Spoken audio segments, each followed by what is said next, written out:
মাননীয় মুখ্যমন্ত্রী মমতা বন্দ্যোপাধ্যায় 6টি যুগান্তকারী প্রকল্পে বিশাল সংখ্যক মানুষের নাম আসতে চলেছে।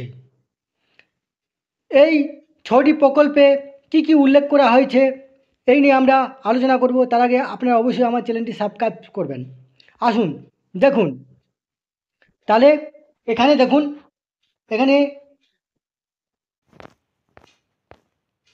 এখানে পূর্ব বর্ধমানে অনুষ্ঠিত প্রশাসনিক সভা থেকে রাজ্যের যুগান্তকারী 6টি প্রকল্পে বিপুল সংখ্যক মানুষের নাম অন্তর্ভুক্ত করলেন। নতুন করে আরও 9 লক্ষ মানুষ বার্ধক্য ভাতা পাবেন। লক্ষ্মীর ভাণ্ডার প্রকল্পে নতুন করে আরও 13 লক্ষ মহিলা সংযুক্ত হলেন। নতুন করে আরও প্রায় 1,04,000 মহিলা বিধবা ভাতা পাবেন।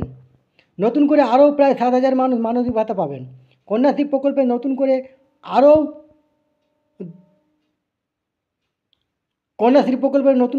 আরও 10.5 লক্ষ কন্যাশ্রী সংযুক্ত হলেন। রূপশ্রী প্রকল্পে নতুন করে আরও 84.67 হাজার মহিলা সংযুক্ত হলেন।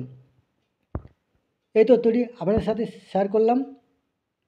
ধন্যবাদ।